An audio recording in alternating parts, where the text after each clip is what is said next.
You are watching the press preview, a first look at what's on the front pages as they arrive. In the next half hour, we'll see what's making the headlines with Kevin Schofield, political editor of HuffPost UK, and Mary Macleod, former Conservative MP and now Chief Executive of Business in the Community. So let's see what's on some of those front pages for you now. King's show of strength. That's how the Daily Mirror describes the King's first major public appearance since his cancer diagnosis at an Easter service in Windsor.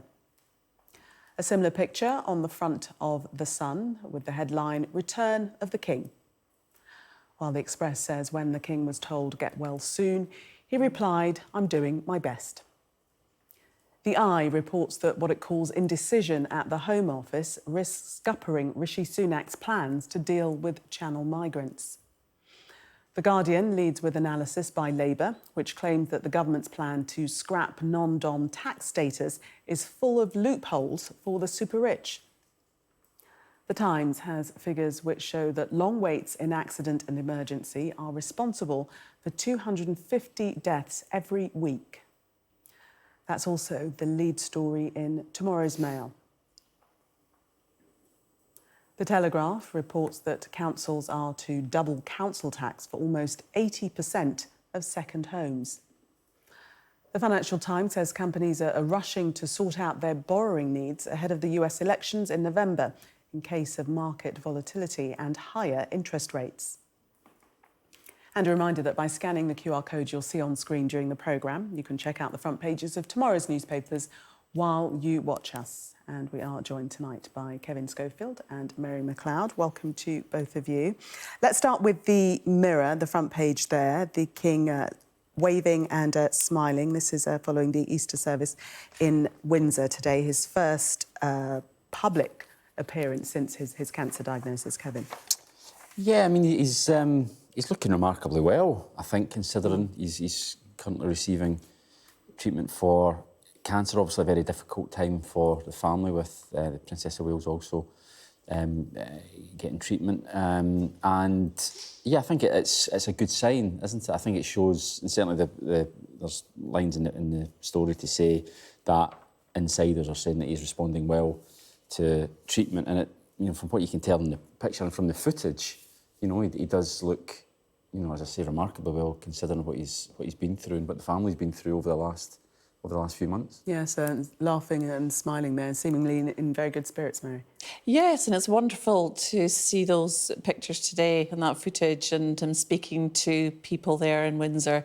They didn't expect that, but it's lovely for them to get a moment with him and wish him all the best. But, you know, I just got a sense of strength and hope from him in this, and he does look incredibly well. And, you know, he says he's doing his best, but his best is above and beyond. I mean, he's still doing his red box. He's doing audiences with high commissioners and ambassadors. He's still doing a lot of work, even though he's going through treatment. And then, of course, we see him surrounded by family as well, who are doing, you know, the Queen is doing an incredible amount. Just this week was launching a really interesting report about reading and the effect it has on mental health. And she's been out and about and doing so much around the country. And, of course, also Princess Anne, the Princess Royal, the Prince of Wales also, and the Duke and Duchess of Edinburgh. So all there to, you know, a lot of them there to show that strength and support for all that he's going through. But he's incredible. And he talks in his message about service and about caring and kindness. And you know this, his level of service is just second to none. I mean, it really is. He definitely cares about this country, about the people in this country, and will do whatever he can to help support them. Kevin, were you surprised to see the King actually shaking hands and you know, doing the normal royal walk and meeting and talking with people? Yeah, well, I think, you know, no one would have held it against him had he chosen not to do that, not to turn up today at all. You know, you're going through such a difficult period. So, yeah, it speaks volumes for his strength of character and also his sense of duty.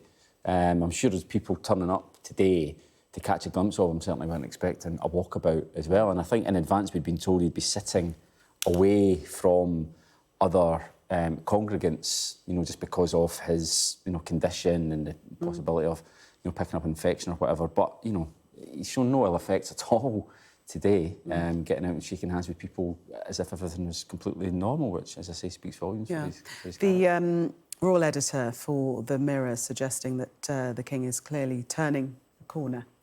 Well, I really hope so now, and he does look well. I mean, in the time that he's been doing his treatment, he still has been in touch with a lot of organisations, and mine too, in terms of he still is pushing organisations and the ones that he's patroned to do even more, always pushing businesses to do more. And so that comes from that sense of caring and absolutely determined that he wants to see a change in his lifetime of how do we transform people's lives, how do we help communities thrive, and of course on net zero and climate action, where he is an absolute stalwart of fighting the good fight on that, and that doesn't stop just because he's ill. He's continuing to push the doors on all of those aspects. Kevin, the suggestion that there will be there are more public duties in the pipeline. Yeah, and I think it's important as well.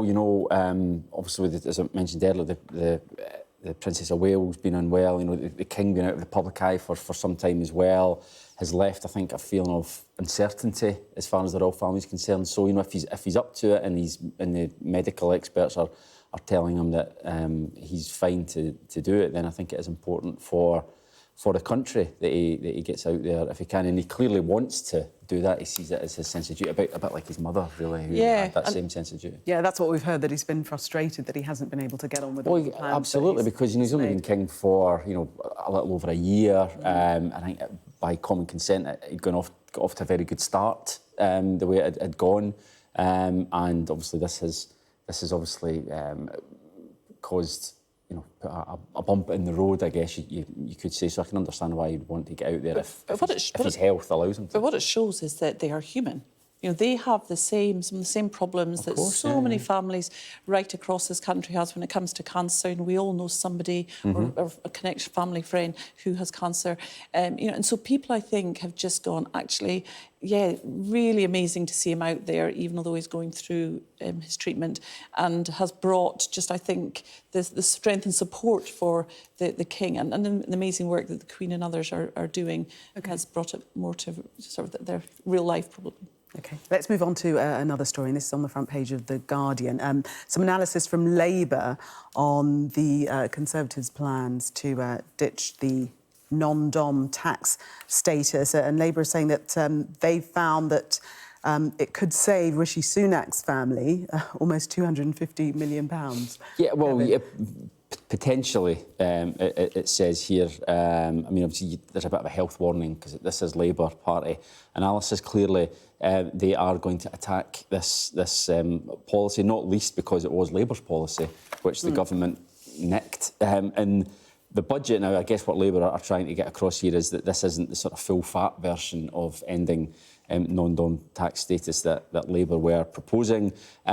Maybe not that surprising that maybe the Conservative version of it isn't quite as tough as the Labour version, not least because the Conservatives, Jeremy Hunt and Rishi Sunak, had criticised the Labour plan prior to announcing that they were going to do the same policy. So yeah, as I say, I would take these figures maybe with a little bit of pinch of salt. But by tying Rishi Sunak into it because of his wife, obviously has non-dom tax status and has reportedly saved quite a lot of money in tax in this country in the past, it's just another stick to beat Rishi Sunak with as far as the Labour Party is concerned. Mary?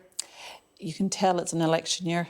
There'll be stories like this, I think, for the next few months until the election happens, that each party fighting their corner and saying bad things about the other one. It's very early days. This has only been announced in the budget. So in terms of the analysis and work, in terms of what it really will look like, time will tell. I think there was good support for doing something about non-dom tax status. But we haven't got all the details yet of what it will consist of. So yeah, it's a bit, and given that this is an election year with 64 elections around the globe, and we'll find out at some point when the UK one is. OK, Kevin, we've just got a bit of time to move to the Times. If we can jump to that story. And they're suggesting that long waits in accident and emergency are killing 250 people every week. Astounding. Yeah, really stark figures. And, you know, this comes on the back of the government trying to bring down the number of people, sort of the long waits, putting up £1 billion last year. Rishi Sunak pledged to tackle this problem, but it looks as though it's improved ever so slightly. 1.54 million emergency patients waited 12 hours or more in 2023 compared to 1.66 million the year before, so it's come down a little bit. However, estimates compiled by the Royal College of Emergency Medicine say that there were 14,000 excess deaths last year, which works out at 250 people a week, which they're putting down to waiting too long. I think once you get past 5 hours of wait, your chances of dying increase pretty dramatically, and after 12 hours, obviously, even more so. So, again, I think it just feeds into this notion that the NHS is on its knees right now and needs, well, reform as much as anything, as much as more money. It needs urgent emergency care itself. And, again, not great news for the government, not least because Rishi Sunak has said he would bring down waiting lists in the NHS. Yes, another promise not met. But this figure is astonishing, isn't it, Mary? Yes, and given that more money has gone into the NHS, it's just distressing to see those numbers, because that's people's lives and loved ones who are not getting the care that we would want for any of us and our family and friends. So it's not a good headline at all. And as you said, Kevin, it's one of the 5 promises that the Prime Minister has said that he's going to deliver on.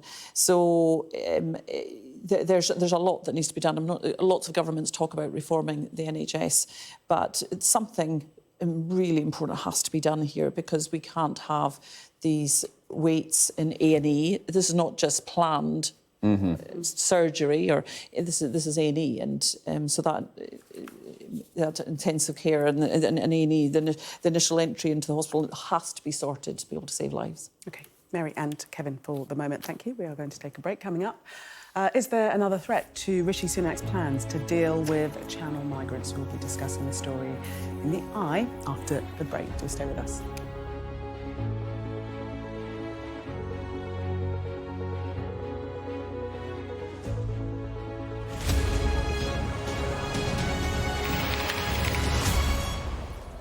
Welcome back. You are watching the press preview. Still with me, Kevin Schofield, political editor of HuffPost UK, and Mary Macleod, former Conservative MP and now Chief Executive of Business in the Community. Let's have a look at the Sun. This is a story on the front page. 5,000 land in new record. This is referring to small boat migrants. The total has gone past the 5,000, setting a new record. This is for the first 3 months, isn't it, of the year? Yeah, there was another record set just last week as well. So this year is certainly shaping up to be a record year, I think, thus far anyway. I mean, we're a quarter of the way through it already. And it's a real problem for the Prime Minister, because the government took the credit for the fact that numbers were down by a third last year compared to 2022.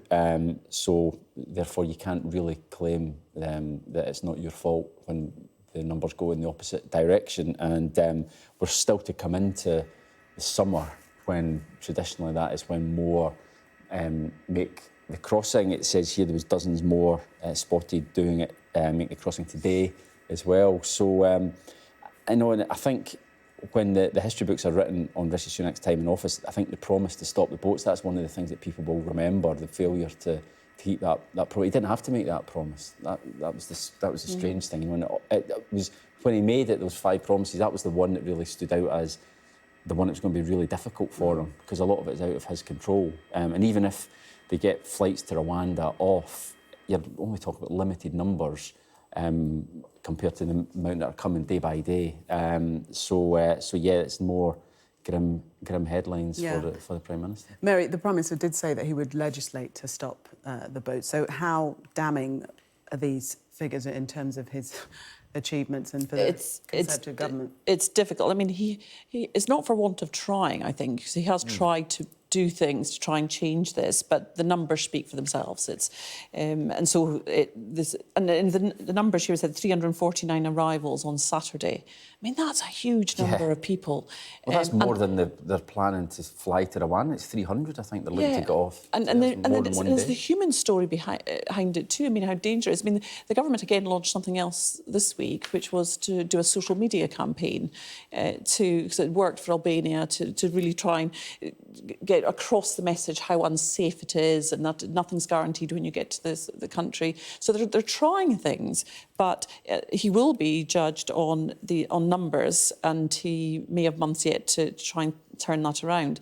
But it's certainly, I mean, to be fair, I don't think Labour have any great solutions to this. No. I haven't heard any of their, on such a complex issue. But do you think it's damaging to the government, these figures, though? Well, in the short term, yes. I mean, whether he can do anything about it in the next few months, we wait to see. But, as I say, Labour haven't come up with a better solution. Kevin, to the eye, similar subject, and just around the small boats plan. This article suggesting that it's because of Home Office indecision. Key elements of the Prime Minister's policy have been given red at-risk ratings because of failures by ministers to proceed and make decisions. They're naming James Cleverly as well. Yeah, James Cleverly is one of them. Yeah, exactly. Now, this is the Illegal Migration Act, which was passed when Suella Braverman was still Home Secretary, and the whole point of this was basically anyone who arrived illegally or is not via legal routes would be deported. And yet the backlog is huge, and it seems as though there's still indecision over who can be removed, how to treat unaccompanied children. It says here it could be another year before the law is finally implemented. Well, obviously we know that the government, they don't have a year before the general election. So, unless they can point to real tangible improvements, then I think it's going to be difficult for them come the election campaign. Yeah, no, probably totally correct on that. Very quick look at the FT, Mary. Nightclubs facing or not facing the music? Yes, this was quite surprising in a way, because they're saying that the number of nightclubs has dropped since 2010 by a third, and the young people don't want to go to nightclubs any longer because you can't talk and it's just not that enjoyable. And it just it's fascinating because and I think that is right. There's not just, I've heard it from young people just saying they want to go and have a proper conversation in a pub or so. Yes, it's crazy, isn't it? And they, a different generation described as young fogies, complaining that nightclubs are dark, noisy, and expensive. Yeah, that's the whole point. But hopefully they're still having fun.